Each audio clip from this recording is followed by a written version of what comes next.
हमारे चैनल को सब्सक्राइब करें और नई अपडेट्स के लिए घंटी के बटन को मुबारक औरज दा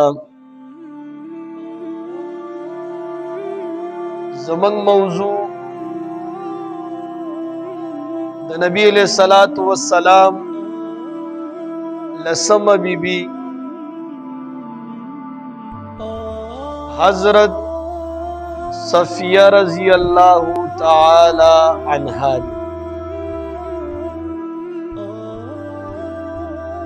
अजीजानो, हजरत सफिया दा बनी इसराइलवा यानी द मूसा अलैहिस्सलातु वस्सलाम और द हारून अलैहिस्सलातु वस्सलाम प औलाद के वा।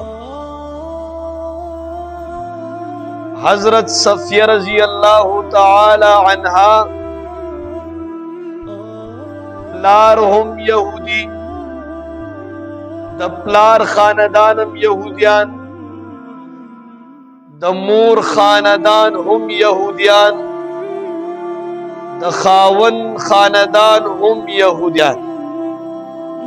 द हजरत सफिया रजी अल्लाह ताला अन्हा द प्लार खानदान हम सरदारान, द मूर खानदान हम सरदारान, द खावन खानदान हम सरदारान। द प्लार नुमी हुयई इब्न अख्तब, दा यहूदियान नु मशहूर कबीला बनु नजीर के सरदारान। द मूर नुमी बर्रा बिनती समवानु,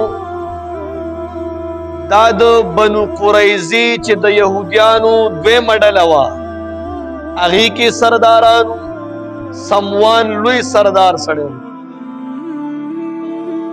व खावंदानी अवल खावंदी सलाम बिन मिशकमु अगसरे यो सूरज तीरिकड़ी रिश्ती खुंदुनु को अगर इश्तमात शु। द्वेम खावंदी चिकमो किनाना बिन अबुल हकीक अगहुम लुई सरदार सड़ेव लारिम लुई सरदारू। हजरत सफिया रजी अल्लाह ताला अन्हा नबी अलैहिस्सलातु वस्सलाम द नबुवतना द्वकाल पस पैदा शविदा। नबी अलैहिस्सलातु वस्सलाम द नबुवत द्वेम कालू चे हजरत सफिया रजी अल्लाह ताला अन्हा दुनिया ता तशरीफ रवड़ले दे। अजीजानु, हजरत सफिया द नबी अलैहिस्सलातु वस्सलाम पर निकाह की संगा राजी। हजरत सफिया द नबी अलैहिस्सलातु वस्सलाम पर गिरफ्त की संगा राजी। तासु तमाम मख की अर्ज करे हो चे दो बीबियानी दासी दी चे आगा प जंग की निवले शविदा आगे कियो हजरत सफिया रजी अल्लाह ताला अन्हा। नबी अलैहिस्सलातु वस्सलाम ची मदीने तलाड़ द यहूदियानु सरे मुआहदा उकड़ला चे तासु ब जमन खिलाफ द जंग कोशिश न कवई, मंग बस तासु खिलाफ द जंग कोशिश न कऊ, तासु ब मंग त तकलीफ न रसवई, मंग ब तासु त तकलीफ न रसऊ। पदी बाने मुआहदा उशवला यवारी यहूदियान रागल रसूलुल्लाह मुबारक ते उवेल ए द अल्लाह रसूल उदरी सुहाबा जान सर रावला द्री आलिमान बा जमंग द तरफ नशी मंग तबा द ईमान खबरों की मंग तबा जान वाजिह के जिस पैगंबरिम संग पैगंबरिमा मंग सरबा खबरियों की देशी जमंग जड़ो द ईमान तरफ तराशी मंग मुसलमानान शू पता बांधी ईमान रवड़ू स्ता पर रब बांधी ईमान रवड़ू दे द पारा राशा मंग सरा मुलाकात। नबी अलैहिस्सलातु वस्सलाम फरमाए छी सहीदा चे तासु ईमान तरफ तरागिब यही जब बिल्कुल जान सरा सुहाब अमरा वलम और जब अमरा शमा और खबर अबू खुद इस्लाम और ईमान बारक। نبی علیہ السلام درې صحابه واغستل روان شو. دی خلقو دی یهودیانو پلین داو رسول الله مبارک ته کسان ادرولیو چې نعوذ بالله دا به تاسو وجنی شهید کوئ. الله پاک په لاره کې خپل حبیب ته وحی کوي چې اے حبیبه هلته مه ورځه. دې خلکو خو د ایمان په وجه سره چې د ایمان خبرې به کوو، اسلام به راوړو، تا ته هلته کسان ودرولي دي او خیال کوو چې لاړ شو. نبی علیہ الصلوۃ والسلام لارې نه را واپس شو او ځان سره یې کسان واغسته په دوی باندې بیا ورغله. بهر حال دوی دا ویل چې بس زمونږ غلطي به دا وي چې موږ دا ځای به پرېږدو، مدینه به پرېږدو، بس خیر د موږ ته څه وایه مه. نبی علیہ الصلوۃ والسلام په دوی باندې مدینه پرېښوسته، دا لاړه خیبر سره آباد شو. موده تېرېدله، 9 هجري وه چې دی بیا دې خلکو د نبی علیہ الصلوۃ والسلام باندې د حملې کولو کوشش وکړو او دې باره کې خبرې کولې او د مدینې منافقین هم ځان سره ملو کړي. رسول الله مبارک ته پته ولګېده چې هغه یهودیان چې کوم ما د مدینې نه شړلي وو هغوی اوس زما خلاف بیا راوچت شوي دي او د مسلمانانو د صحابو خلاف بیا راغلي. نبی علیہ الصلوۃ والسلام ځان سره هغه صحابه واغستل چې کوم په صلح حدیبیې کې تلي وو، تقریبا 1400 یا 1500 صحابه ځان سره واغست او په خیبر باندې حمله آور شو. نبی علیہ الصلوۃ والسلام چې کله لاړ، دا خلک د خپل په قلو کې پټ شو. اوږده واقعه ده، شپږمه قله و قاموس قله ورته ویل کېږي. هغه حضرت علی رضی الله تعالی عنه فتح کو، ټولې قلې فتح شو. دوی ونیولی شو. بلال رضی الله تعالی عنه ښځو باندې ورغی، ښځې ټولې قیدیانې کې وینځې جوړې کړې، راویسته رسول الله مبارک.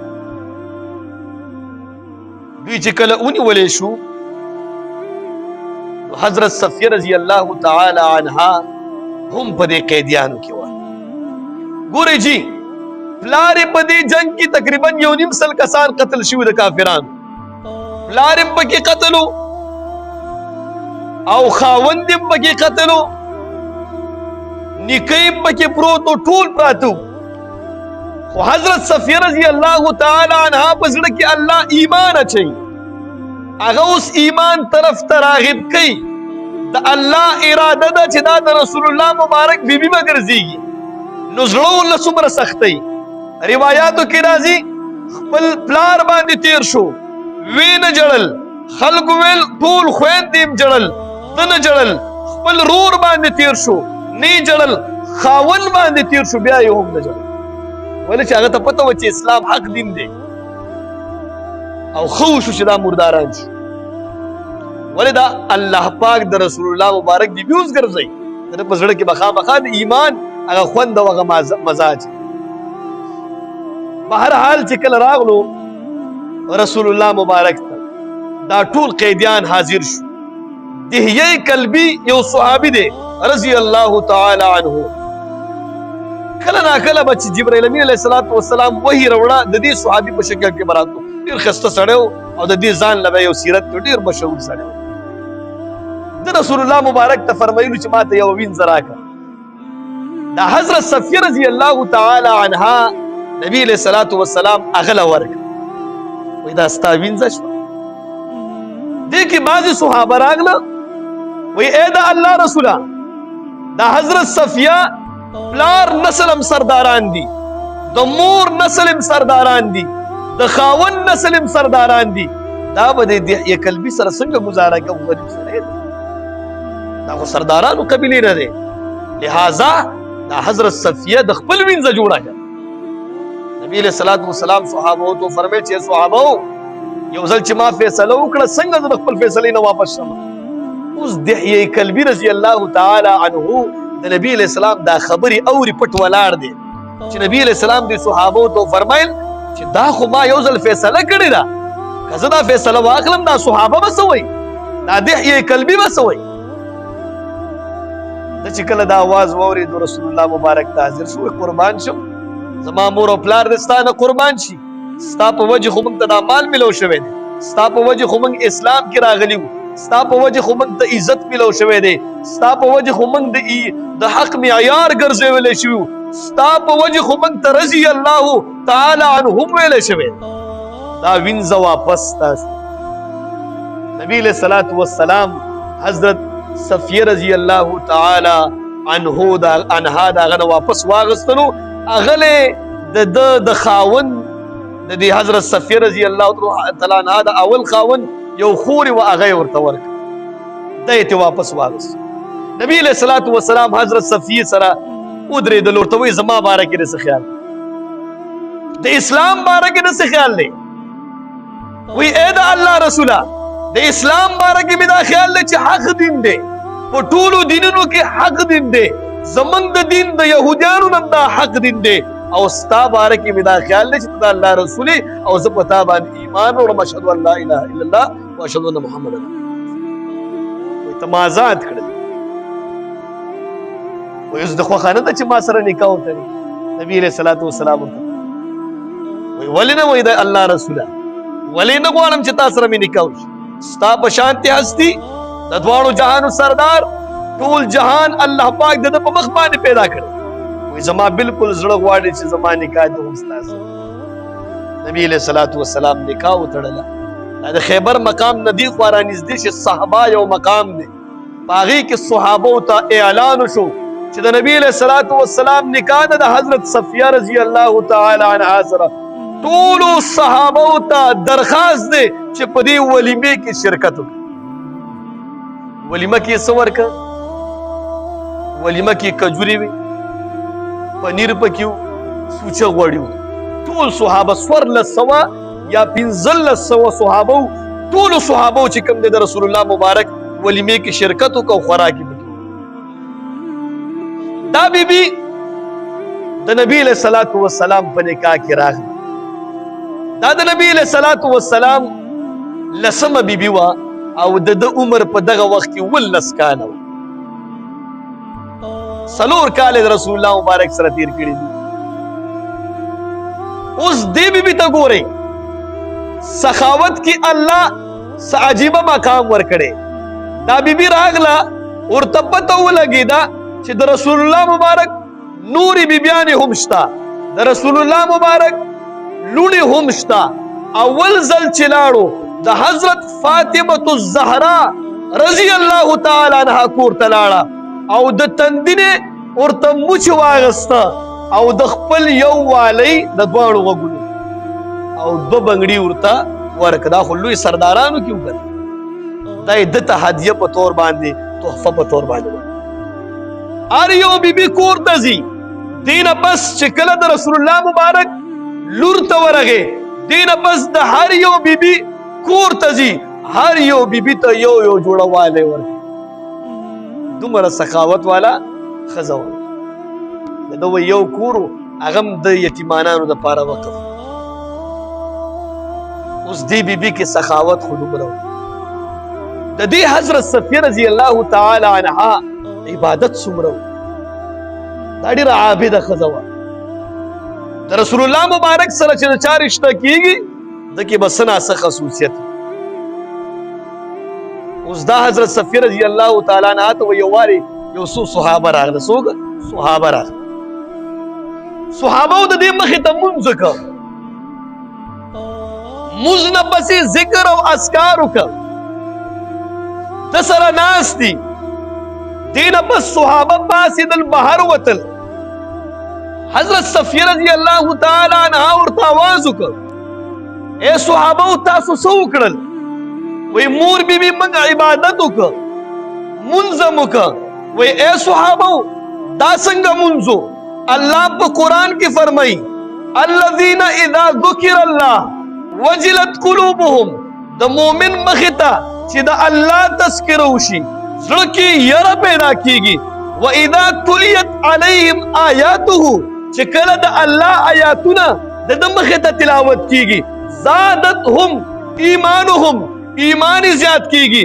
بل ځای کې الله فرمایي واذا سمعوا ما انزل الى الرسول ترى اعینهم، چې کله د الله تلاوت د الله کلام د بنده مخې ته کیږي د مؤمن مخ ته کیږي د مؤمن به اوخ کې بهیږي. اے صحابو تاسو څنګه عبادت وکړو چې نم اوخ کې بهیږي، نم په ایمان کې زیادت راغی، نم په زړه کې خوف راغی. صحابو ته تاسو څنګه عبادت وکړو؟ دا څوک؟ حضرت صفیه رضی الله تعالی.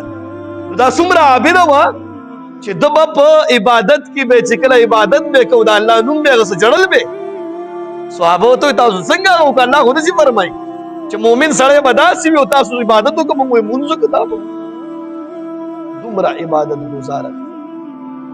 د شپې به ټوله شپه تهجد کوو او د ورځې به اکثر په روژه کې. صبر پکې څومره و. یو وارې د ده یوه وینځه وه، هغه د عمر صاحب زمانه کې نبي علیه الصلاة والسلام وفات شوی و. د عمر صاحب زمانه وه، د ده یو وینځه راغله، عمر صاحب ته شکایت وکړه. دا خو ما تاسو ته ویل د حضرت صفیه رضی الله تعالی عنها دا پهله یهودیان، نو دې وینځې ده نه پیسې هم اخیستلې، ده سره به یې ډېر ښه ترتیب و، خو بعضې ټایم کې یو غلطي انسان نه وشي. دا وینځې یې لاړه حضرت عمر صاحب ته وایي حضرت صفیه رضی الله تعالی عنها کې د یهودیانو نښه اوس هم شته. څنګه؟ وایي هغه داسې چې د هفتې د ورځې تعظیم کوي، عزت کوي، حالانکې زموږ خو د جمعې د ورځې عزت دی، او د یهودیانو د هفتې ورځ ده، او د عیسیانو د اتوار ورځ ده. وایي حضرت صفیه رضی الله تعالی عنها اوس هم وایي د هفتې ورځې تعظیم کوي، د هغې عزت کوي، هغې کې خیراتونه کوي. او دویمه دا چې دته یهودیان ځي راځي. عمر صاحب رضی الله تعالی عنه جرار صحابي و، راغلو اے مورې تپوس درنه کومه د نبي علیه السلام په نکاح کې چې راغلی ستا په دې جمعې ورځ باندې که اشکال وي که سوچ دې څه وي ما ته ووایه چې موږ تا له هغه سوچ لرې کړو. ولې؟ وایي داسې شکایت شوی دی. وایي اے عمر زه چې د رسول الله مبارک په نکاح کې راغلی یم هغه وخت نه ما تعظیم او عزت د جمعې د ورځې شروع کړی چې زما په غېږ کې رسول الله مبارک باندې د جمعې د ورځې تعظیم راغلی، عظمت راغلی، زه به څنګه د هفتې د ورځې عظمت او پاتې شو د خیرات خبره. وایي هغه ټیم ضرورت د خیراتو، او وایي ما ویل چې اوس به بلې جمعې ته صبر کوم نو د هفتې په ورځ مې خیرات او پاتې شو د یهودیانو تګ راتګ. نو زما ټوله فیملي یهودیان دي، ما ته کله ناکله زنانه زما چې کوم خپل خپلوان هغه ما ته راځي او ده به ورته د اسلام دعوت هم ورکول. نو حضرت عمر رضی الله تعالی عنه چې تا تپوس وکړو د ده په زړه کې څه راغله چې دا شکایت چا کړی دی؟ زه خو د رسول الله مبارک په نکاح کې یم او ما باندې دا شکایت امیر المؤمنین ته چا کړی؟ ده ته پته ولګېده چې د ده د کور کس دا شکایت کړی. هغه یې راوغوښتلو هغه وینځه، ورته وایي دا دې څه وکړه؟ تا ما ته ډایرکټ نشو ویلی؟ که ستا په زړه کې یو شک و تا به ما ته ویلي چې مور بیبي دا ته څه کې؟ دا یهودیان ولې ځي راځي؟ دا ته ولې داسې کې چې خیرات دې د هفتې په ورځ باندې وکړه؟ وایي مور بیبي زه دوکه شوم. وایي چا دوکه کړلې؟ د ده د خولې نه یو خبر وته، وایي شیطان دوکه کړم. حضرت صفیه رضی الله تعالی عنها فرمایل چې ښه شیطان اوس زما او ستا په درمیان کې لانجه اچوله چې د هغه خوشحاله شي، زما او ستا جنګ جوړ شي. وایي اے وینځې ما ته د الله د رضا لپاره معاف کړی مې آزاد کړی. داسې صبر والا ښځه وه. د مؤمن صفت ذکر کیږي په قرآن کې، والکاظمین الغیظ، غصه بس کی، والعافین عن الناس، خلقو ته به عفو کوي، والله يحب المحسنین، او نیکی هم در سره کوي. نو حضرت صفیه رضی الله تعالی عنها غصه هم وسکله، عفو یې ورته وکړه او نیکي ورسره دا وکړه چې هغه یې آزاد کړو. داسې صبر والا ښځه وه. بهادري په دې ښځه کې څومره وه. عثمان رضی الله تعالی عنه دور و. تاسو ته ما دا واقع ویلې وه. 40 ورځې عثمان رضی الله تعالی عنه محاصره و. 40 ورځې روټۍ بند، اوبه بند، ملاقاتونه بند، یو کس به ورته نه پرېغوستو. منافقینو ټول راتاو شوي سره د تورو ولاړو. 40 ورځې. دې کې حضرت صفیه رضی الله تعالی عنها فرمایل ځان سره روټۍ م راواغسته، ترکاري م راواغسته، وایي څوک شته چې زما مخې ته راشي او سور شو په اسپې باندې روان شو. وایي څوک شته زما مخې ته. چې کله روان شو یو منافق د ده هغه کوم اوښه وه هغې باندې حمله وکړه، په دې مخ باندې ورله ډب ورکړه. بل ډبې چې کله ورکړه دروازې ته مکمل نږدې و، بل ډبې چې ورکړه نو حضرت صفیه رضی الله تعالی عنها ویرېده چې زما عزت ته نقصان ونه رسېږي، واپس شوه.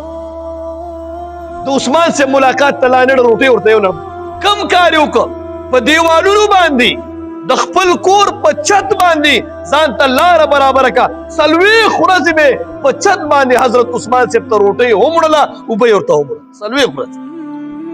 دا څوک وه؟ حضرت صفیه رضی الله تعالی عنها. 40 ورځې د حضرت عثمان صاحب ته به یې روټۍ هر څه وړل. او بلکې دا نه، حضرت حسین او حسن رضی الله تعالی عنهما ته فرمایل تاسو چوکیداری ورکئ، ودرېږئ، کافرانو نه منافقینو نه یریږئ. دا دوی پې ودرول چوکیدارۍ دپاره. دا حضرت صفیه رضی الله تعالی عنها وه. د ده وفات په 50 هجرۍ کې شوی.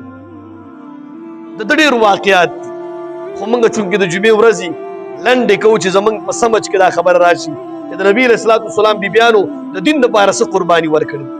50 هجري وه او دا د رمضان المبارک میاشت وه او د عمر صاحب دور خلافت او روجه په خوله باندې وه. ډېر زیات تبه شانتې پرې راغلې وه. په هماغه روجې په خوله باندې دې دنیا نه رحلت وکړو. انا لله و انا الیه راجعون. او د حضرت صفیه رضی الله تعالی عنها جنازه دا خپله امیر المؤمنین الثانی حضرت عمر رضی الله تعالی عنه د جنازه کړې ده او په جنت البقیع کې د مدفن دی. الله پاک دی د نبی علیه الصلاة والسلام د ټولو بیبیانو نه راضي شي او زمونږ په اعمالو کې د هغوی حصه وکړي او د هغوی هغه اعمال زمونږ په بیبیانو کې او زمونږ په زندګۍ کې راولي. واخر دعوانا الحمد لله رب